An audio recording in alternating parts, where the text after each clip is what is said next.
Hey there folks, and welcome to episode 77 of the Fundraising Bright Spots podcast. This is the show for anyone who works in fundraising and who wants ideas and maybe a dose of inspiration to help you enjoy your job and raise more money.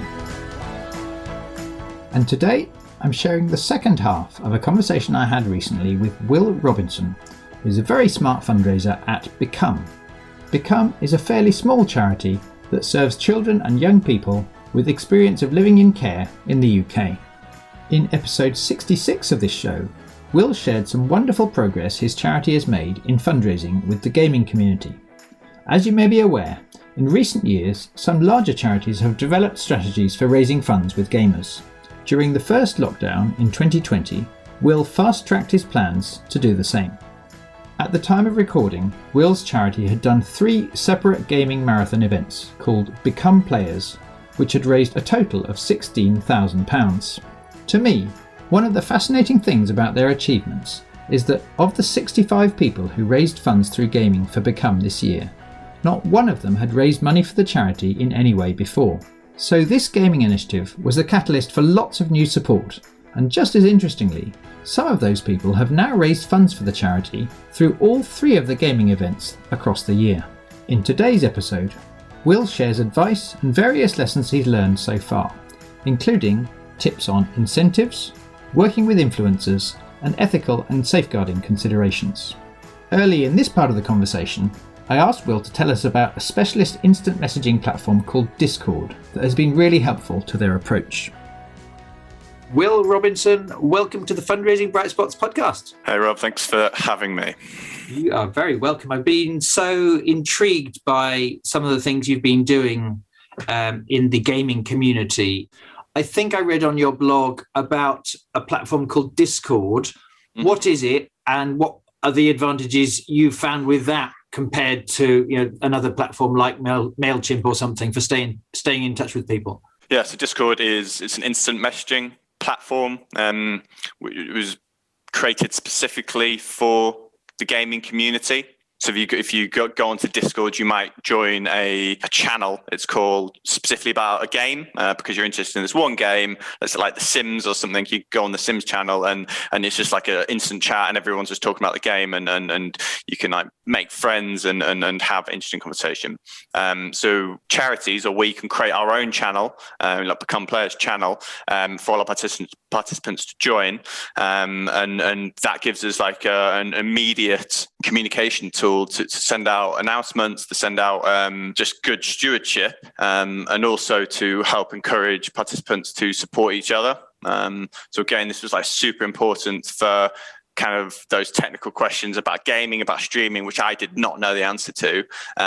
People will ask in this platform on Discord, and then some of our other participants who are great and who are experienced streamers will answer the question, and they're all helping each other and building relationships and building community, and it was hugely positive around the actual events, like to read out some of the kind of messages that were sent during the weekend of, like, it was so wonderful to see everyone like supporting each other.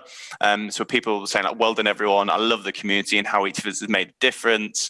Someone saying I love this community, I'm open to all events and challenges you got here in the future. People like, woo, go team. But yeah, essentially everyone was just like really excited for each other. And while we were watching the streams live during the weekend, so again is like another kind of important point, is that as a charity it's really meaningful for you to be a viewer for your streamers when they're doing the challenge. So you kind of like drop in, it's called, and then on the chat you can say, hey, like, Will here from Become, like, how's it going, you're doing great, your fundraising amazing, and that's like really meaningful piece of engagement. But while watching them you can see them all talking about the team's fundraising target. So that was like really amazing, that people being like, oh yeah, like I'm on £200, that's great, let's see how the team's doing. Oh, the team's on like 6,000, that's so wonderful. And they seem to be celebrating the team like live total more than their individual total, which is like really wonderful.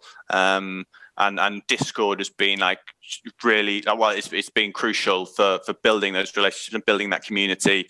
So they had that kind of like shared experience and work towards a shared goal. Yeah. So I'm realizing that if a charity is going to do this, they've got to get a sense of how much results they need when, and clearly there's various milestones in the lead up to promote an event like that, and then it needs to be all hands on deck during that weekend or during that, you know, that 1 day marathon or whatever. Was it you doing most of that heavy lifting, that appearing on there, or were you managing to get your colleagues to do a stint as well? First two challenges, so this was like both in 2020, it was just myself, but it was we only just started using Discord relatively recently, and kind of the end of 2020, and it takes a couple of months to like seed and build up, so it was only really this year where it really started to take off, and there was a lot of like organic conversation which you didn't need to seed, and at that point my colleague Alicia definitely helps. There was two of us that kind of helped moderate the chat and to be involved over the weekend and drop in on all the streams and make sure everyone got some connection with the charity and felt like they were fully supported and we were fully grateful for what they were doing. Yeah, and I was just wondering, it's becoming really clear to me the various human needs that get met by an event like this that's done well. Like, I just see it appeals not only to people's competitiveness and their joy of the game, but also to this feeling of being part of something bigger than themselves. This the power of the tribe. To what extent are people explicit about the cause? I'm guessing some people, you know, it's enough for them to know if you give, you're giving to this good cause, and their mates don't need loads of detail about that. But is it also the case that some of your people who are fundraising for you might say a bit more about why this is an important cause? And if so, is that something that you as a charity would help them get the information or the content or the stories to be able to share that if they wanted to during a break or even, you know, while they were waiting for the next level to load up or something? Absolutely. So yes, we have kind of created, it's like streamers tips and just quick, like short paras and key points about the charity and our cause, why it's important, why we need to exist. We have provided that, but you're right that there's a broad spectrum of how kind of engaged people are specifically with our cause, and I kind of learned relatively early on that this is, or we're going to get most success from it if it's a gaming product which happens to be a charity fundraiser rather than a charity product which happens to be gaming. So I really wanted it to enter that gaming space, to look like a gaming challenge, to look like a gaming community, and then our primary goal is fundraising, but like a close secondary goal is to bring those individuals closer to the cause, to help that education, and that in turn will hopefully help them participate or motivate them to participate in future events, which we're seeing and is the case. So yeah, the people who signed up is a broad spectrum. There's people who have very little awareness of care experience, what it means for a young person to be in care. But then we also have seen like a wonderful number of people who have personal experience of care join the community as well, which is really fantastic and kind of helps with our ultimate kind of mission of sort of supporting the care experience community. Thanks. And I know that in this space, sometimes people talk about the importance of influencers, and that being a really attractive way, I guess, or an easy seeming way you can make one of these events succeed. Because if you go to someone who's got lots of followers, as I understand it, well, then, hey presto, lots of people are going to fundraise for you. Have I understood the word influencer correctly in this context? Could you put me right?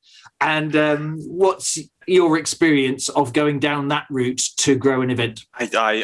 I think you're correct, Rob. Influencers, are a huge part of online culture now, like beyond gaming. Influencers are massive everywhere, and I'm sure most charities are becoming very aware of their ability to promote kind of events if you can get them on board. And yeah, there's a huge cohort of gaming influencers. So as I was talking about earlier, people who are having thousands of viewers, if not hundreds of thousands of viewers to a live stream. So yeah, the possibility of them being able to get your message across to a huge number in a really small, short space of time is massive. And many of these gaming influencers have quite easily raised like £10,000 for a charity in a single evening. So if you can get one on board, it could be huge. Some of them are available or will stream for you at a cost. That's a decision that individual charities need to make. It's not something that we would consider ourselves.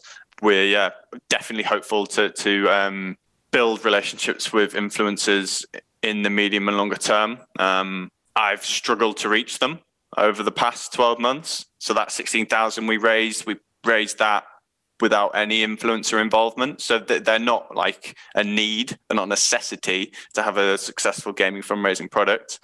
But yeah, the opportunity they present is massive. So you should always consider them. And yeah, as I say, the key issue I felt and found is accessing them, just getting them to listen, getting them to reply. So we have had kind of that one kind of mid-level influencer who had personal experience of care, was why they were motivated to support us and get involved in events. But I didn't know that beforehand when I contacted them. I was contacting quite a wide range of just British gaming influencers. Just discovering that they're actually UK based is quite difficult in the first place, because you'll find that gamers and streamers are relatively protective of their identity where they are, like location. I've heard questions before, like from regional based charities asking, how can I discover where the streamers are within this region, with our county or something? And that's gonna be really hard because of that kind of like anonymity that a lot of people in the online space appreciate. So yeah, like I don't have the answer, unfortunately, for influencers yet. I'm still looking for it myself. But I hope the biggest tip I can give is like it's not essential. Keep following that path. Keep knocking at influencers' door, and hopefully one day you'll get one that's really strong and really positive, and maybe we'll fundraise that 10 grand in one evening for you. Yeah, what's really useful for me to know is it sounds tempting, but it's not. Like lots of things in life and lots of things in fundraising, the promise of that easier seeming massive 10,000 or whatever, it's tempting, but don't be distracted by it. If it's right for your fundraising strategy to test pilot, could a gaming initiative work for us? If it's going to work, it needs to work anyway because of how you work, your proposition and how it might suit a part of your audience. And if you do the work and make that work anyway, it seems to me over time, you may well also manage to make these extra things happen so that it can cause you to have a leapfrog growth. But to just go down the influencer route primarily anyway, like it's the holy grail, like a magic wand that will solve everything, it seems to be not a wise path. Yeah. Like our kind of longer term strategy or ambition is that building kind of the community of grassroots gamers that we are doing, that will in turn become an attractive proposition to streamers themselves, because they'll be able to advertise what they do, their stream, to this new community, this number, and they may get an extra 100 viewers or followers to their own stream. So again, you're incentivizing them, you're offering something back because we've got that audience to offer to them. Hi, it's Rob, and I just wanted to jump in really quickly to let you know about the Bright Spot Members Club, which is where we've published the full learning bundle that Will helped us to create. If you're curious about how this training site works, rather than have me explain, I wanted you to hear from one of our members, Hannah, who joined in March 2020 and who's made use of the resources ever since. She's had a fantastic year, which has included doubling the income for her small arts charity compared to the year before COVID, and she credits the club with helping her to make this progress. Here's what Hannah said about why she's a member. I think this way of learning for me just fits in much better with my workload. You've got so many different resources online that you can just tap into when you need them. and so many different experts that you brought to your programs that actually I think I would struggle to be able to persuade my board of trustees to spend hundreds of pounds sending me on a 3-4 day training course when actually there's really good value for money in your series. And Rob, you bring some really fantastic speakers and professional fundraisers to your series. And, some of the sessions may be very short, but actually that really suits my style of learning. So I think actually, I would say to someone, just give it a go. If you'd like to know more about how this training club works, go to brightspotmembersclub.co.uk/join. For now, though, back to the interview as I asked Will about his approach to ethical and safeguarding issues. I wanted to ask a couple of slightly different questions about the bigger picture in the context of a charity, one to do with safeguarding and one to do with ethical approach generally and the suitability of gaming. It seems to me so many charities are managing to make this work that there is a way through, but our listeners may be concerned, or maybe they know that there's someone, a powerful decision maker within their charity who'll be concerned on either of those fronts. In terms of the safeguarding one for you, because your charity is for children and young people, what's been your approach to keep things safe? So specifically on safeguarding, that's definitely been kind of a key piece of my work to make sure, especially on Discord, essentially, that's where it's been critical, like that we do have a safeguarding approach, and to retain it to be that really positive and safe place for our community. It's helped that we're a small charity, because we had such low numbers to start with. Moderation is like a key part of a Discord channel. So because we've got to have relatively small numbers and still do, like, I'm able to read every single message, every single chat that's put out, to make sure it's safe and good. On the Discord, you can have text and voice channels. So we don't have voice channels. It's because we just don't know how we could moderate that. So we don't have that. And you can always have all channels on Discord and have like a clear kind of code of conduct at the start. So it's a clear agreement that if you join this community, you should follow these rules. If not, you may be banned or kicked out of that community. There's clear rules not to share any personal information, such as like address or contact details. Clear message that if anyone else in the community makes you uncomfortable, you can direct message a charity administrator or email like our charity here. A bit more technically, the Discord offers its own kind of safeguarding and safety options, so you can make your channel the most safe possible. So it kind of blocks any triggering content, and then beyond that, you can have what's called bots. So this is kind of like AI, which you can add in yourself. So we have a bot that kind of blocks swearing, so you can't use bad language. If someone types a message with bad language, it will say, "Oh no, bad language. You're gonna have to rephrase that. You can't send it in." So there's lots of tools you can use to make it a positive and safe place. But every charity needs to do its own risk assessment of the platform. You should bring your safeguarding lead into the conversation, to make sure it is that positive and safe place.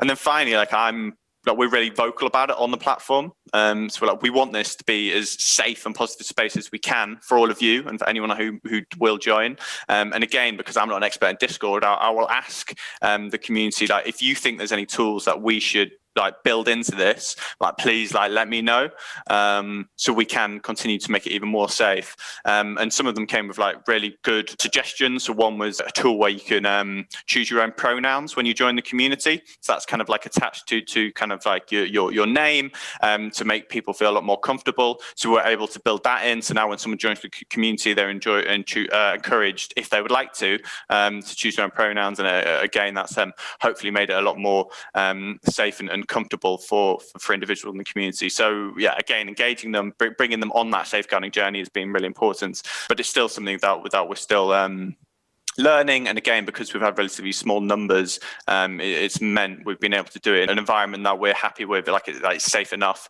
Rather than big charities, if we suddenly have 1,000 people join, that would become a huge risk, because we just wouldn't have the capacity to moderate every message and build like the relationships and actually understand and know people. Yeah, so I think we've been a bit more lucky with that. And then to come back to kind of like who we target, like with the Facebook ads and everyone, we do target an adult audience, so it's always 18 plus. But yes, as you say, Rob, we're a young person's organisation. We're aware, and we have to be responsible to expect some under 18s to join the channel. So we are aware of that with all our safeguarding processes. Thanks, Will. And what would you say to someone who's listening and they can see this is such an important fundraising opportunity that deserves to be looked at and taken really seriously, given how massive a market it is, but they're aware, either they're concerned or some of their colleagues would be concerned about the associations between gaming and some things that could do harm. For instance, the perceived link between violent games and that behaviour becoming more likely in real life. Lots of charities are getting past this and they've found a way to have that discussion internally. But what would your tips be for how we might navigate that? Yeah, I mean, like first off, I'm not a psychologist or like researcher, so I would definitely encourage everyone to do your own research into these key questions, which are important, but some of it all kind of comes from a place of stigma as well. It's the kind of stigma against gaming, that it's a waste of time, it destroys brain cells, which has pretty largely been proved unfounded. So yeah, the whole, does violent games influence behavior? Again, like if you just do your research and most of it proves that it doesn't. There's a real question of addiction, which has been discussed a lot. Young people getting addicted to gaming. It is like a minority, but it's certainly real. So yeah, you should be aware of it. We build into our stewardship journey that gaming needs to be part of like a balanced lifestyle. Absolutely encourage breaks. Like on Discord, we'll raise it as a conversation to make sure people are aware and what tips that people have to make sure you're getting away and it's all safe. And you can include it on your webpage as well, like tips to make sure you're gaming safely. There's a question of that really common gaming challenge of the marathon.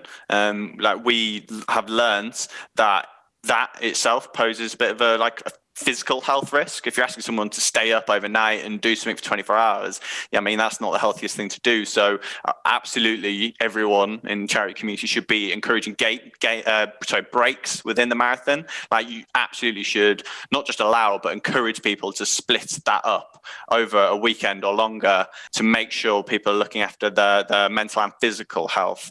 So yeah, rather than just saying it's a marathon, you've got to do it. And then some people may feel like, okay, if I don't do it, I'm not going to get my certificate because I'm gonna fail. So yeah, you absolutely should be clear that it should be accessible, flexible, and safe. But yeah, like there is still a stigma against gaming. But again, I would definitely encourage people to do research. It can be a huge force for good within that balanced lifestyle. It can be a tool for positive mental health.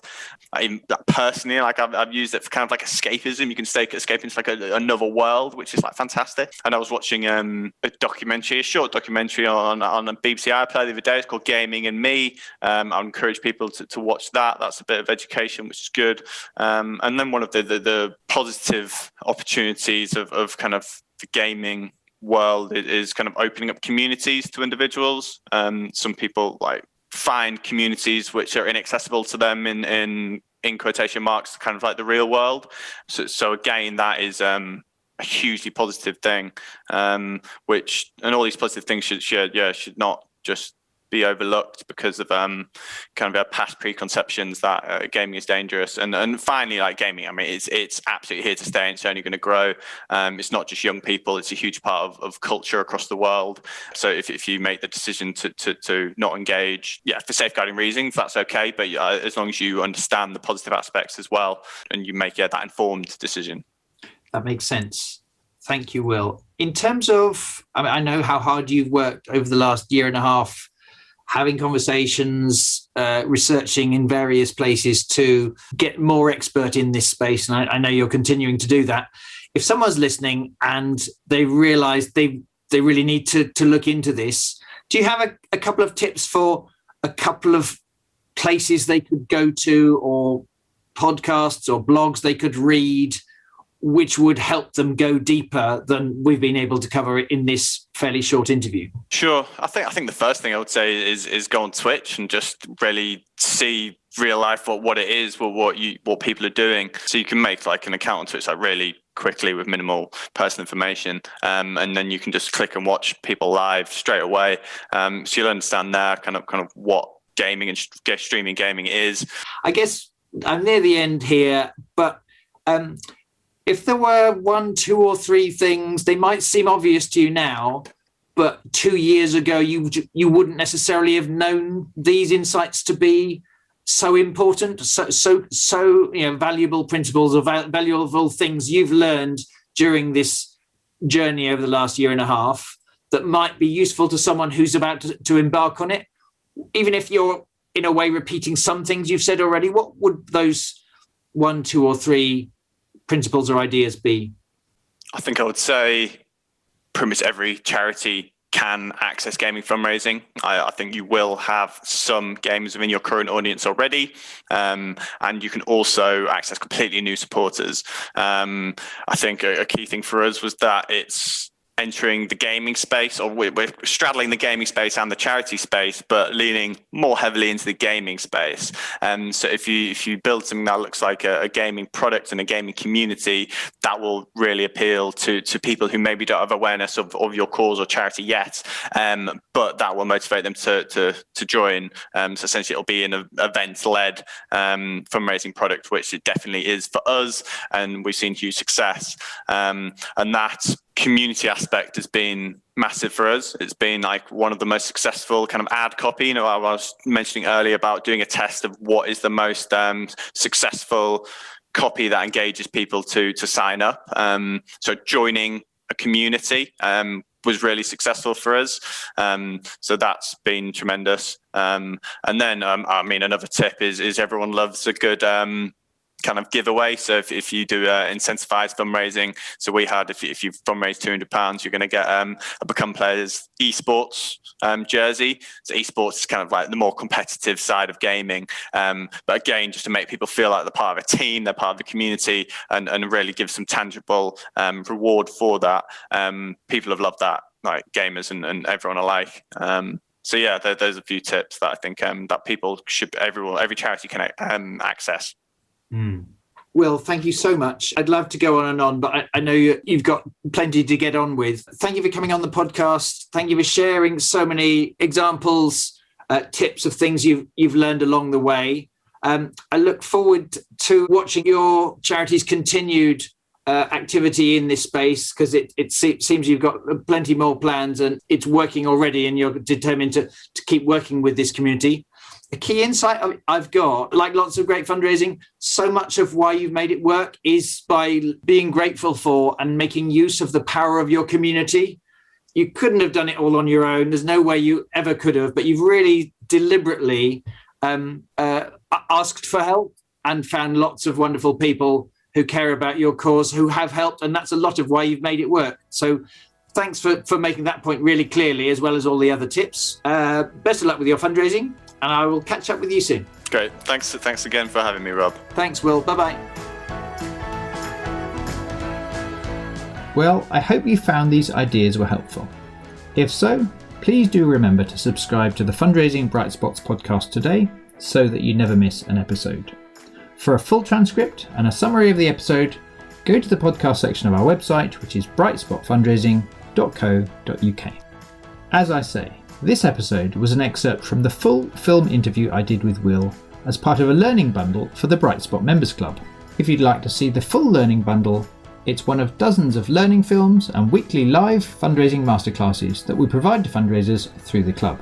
To find out more about how the club works, go to brightspotmembersclub.co.uk/join. Just before we finish, I'd like to say a huge thank you to all the kind listeners who've been spreading the word about this podcast on social media or to your colleagues, helping us to get this free content out to as many charities as possible during the pandemic. And Will and I would love to hear what you think about this episode. We're both on LinkedIn, and on Twitter, Will is at Will_R0BINSON, and I am at Woods_Rob. Thank you so much for listening today. Best of luck with all your fundraising, and I look forward to sharing more bright spot examples with you soon.